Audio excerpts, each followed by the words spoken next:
Hey, welcome to the Chill Cook. This is a basics episode. Here we focus on fundamental kitchen tips, tricks, recipes, things to help you feel a little bit more chill in the kitchen in just a couple minutes. Today we're focusing on something that I think is pretty valuable and useful if you want to be chill in the kitchen. We are diving into a different area of things here. We're heading into baking, and we're talking about pie crust today. This is actually something that you can do pretty easily, not a lot of ingredients, and you do not need to buy that pre-made dough from the store with lots of ingredients you probably can't read. So, what I've got in this bowl already is 2 cups of all-purpose flour and then a half cup of whole wheat pastry flour. I add in that half cup of whole wheat flour because it actually makes the flavor a little bit more interesting, a little bit nuttier, and texturally I think it makes the dough even better as well. It makes it a little bit more crumbly and a little bit more like a shortbread. You can definitely make this with the full 2.5 cups as all-purpose flour though. That's up to you. I also have a tablespoon of salt in here. I'm going to be using this dough recipe for something savory, actually for a pot pie. So I am not putting any sugar in here. If you are going to use this for like a traditional dessert, like a fruit pie, where you want it to be sweet, I would dial down the salt to about a half tablespoon and then put in a tablespoon of sugar. I've got that flour and salt in here already. Next I'm going to add my butter. This is 2 sticks of cold butter cut into cubes. Basically, it's kind of important to remember that your butter should be cold here. And this is kind of a nice thing because I'm often deciding that I want to cook or bake something and realizing that I should have gotten out the butter like an hour before so it could soften, and I end up sticking it in like the microwave or something to try and rush. And this is perfect cold. You don't even want it to be warm. So that's a win. And so you could do this in something like a food processor. But for me, I like to get in there and do it the old-fashioned way. This guy is a pastry cutter, and basically it's got a bunch of not sharp, but kind of blade type things on the bottom here that help cut that butter. The goal here is to get the butter into tiny bits interspersed throughout this floury dough, but so that it's not melted. It's still itself. It's still solid butter in those bits. This is definitely faster if you don't do it by hand, but I kind of like doing it the old-fashioned way. Getting in here, getting your hands dirty a little bit. This definitely has the potential to become a little bit messy. Don't worry about that. And a trick to this is really trying to keep that butter cold. So you're not going to try and have it in your hands for very long or to warm up too much to actually melt that. You want the butter to stay in whole pieces.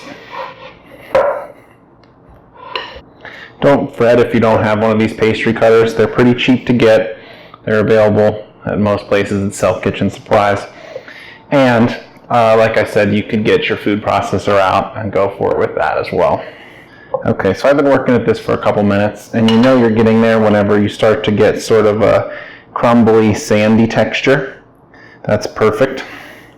And so then your next step is to start adding tablespoons of ice water. I actually have ice floating in here. You definitely want this all to stay cold. Like I said, the butter staying cold is kind of the imperative thing to be focusing on here. So I'm going to start with about 3 tablespoons. And then work it in with the pastry cutter. The goal here is to get it to just start to come together into a dough that you can shape. You do not need to get it too wet. You just want it to start to come together. And once I start to get to the point where it's starting to become a little bit doughy, I'll actually switch out from my pastry cutter and use my fingers.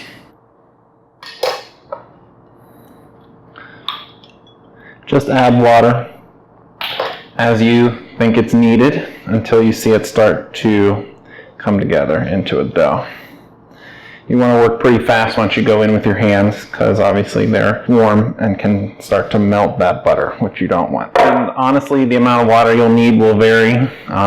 It can vary just day to day depending on what the weather's like, and it can also vary depending on what kind of flour you're using in here.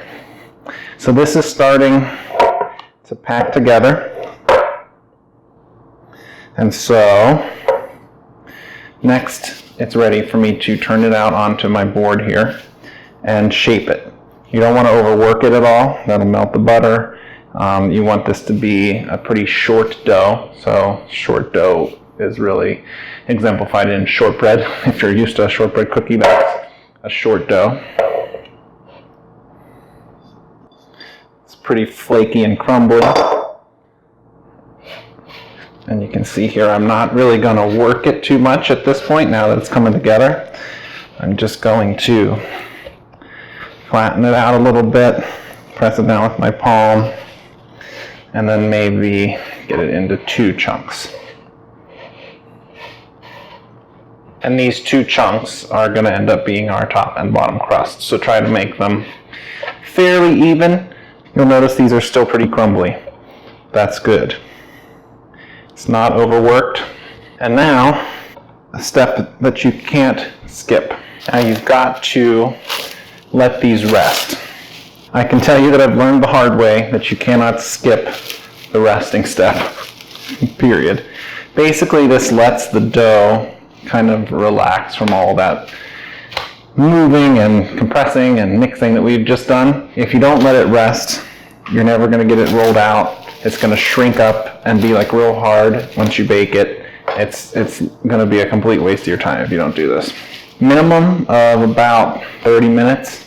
If you're in a real crunch, you could do 15 minutes, but honestly I'd say at least 30. Also at this step, you can keep these overnight. So this resting happens in the fridge.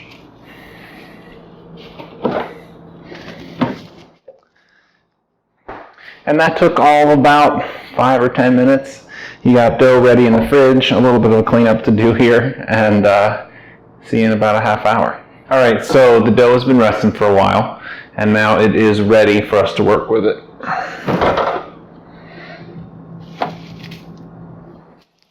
I'm just going to grab one here just to show you guys kind of the way to roll with this. Unwrap it. And because it's rested now, it's going to be a little bit more relaxed. It's going to stretch out more easily for us. And I've got just my regular countertop cleaned and sanitized, and also then dusted with some flour. Get your rolling pin. Also another nice tool I'd like to show you, the bench scraper. This is just kind of a little metal scraper device. It's sharp enough to cut through things, not sharp enough to hurt you though, and it helps really easily get things up off of the surface when you're working with dough. So I like to just go in and kind of make some indentations. This is a pretty dry dough, so you'll see a few cracks, and just like that you're pressing down into it. If it sticks at all, get your bench scraper up underneath to help turn it. It's okay that it's kind of crumbly. It's going to make a really nice dough that's also going to be kind of crumbly, which is something nice when it comes to your pie. If it's starting to stick, you'll just need to get a little bit more flour. And if it's breaking up at all, take any kind of extra outer piece and use it to patch that little spot and reseal up a hole that might happen. Dough is not super easy, and you just gotta roll with the punches. That's part of being chill in the kitchen, is dealing with some of those little issues. And then what you're gonna do to pick this up and transport it to maybe your baking pan, your pie dish kind of deal, is get up underneath it. If you don't have a bench scraper, you could also use a knife. Also, because this is on a stone countertop, it's warming up pretty quickly. If it warms up too much, that butter gets too soft, and then that's also part of what makes it start to stick. So I like to fold it onto itself like that. And now you've got it in this fold. Easy to transport without ripping it, and then you would place it right in your pan and unfold it into that pan. So being able to make a pie crust like this is kind of a nice skill in the kitchen. There's tons of ways to use it. Savory things, pot pies, which is what I probably will use this for, fruit pies, lots of dessert items. And so when you see how easy it is, and that after you do it a couple times you get really comfortable with it, it's really worth learning. And I really like to do this all butter pie dough because that way you can avoid some of those vegetable shortenings that have like a 400-year shelf life.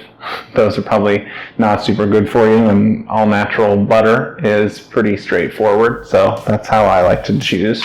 So keep an eye here on the Chill Cook for additional recipes to show you some amazing things to do with this pie crust. And as always, thanks for watching. Check us out at thechillcook.com for the full recipe and for lots of other videos.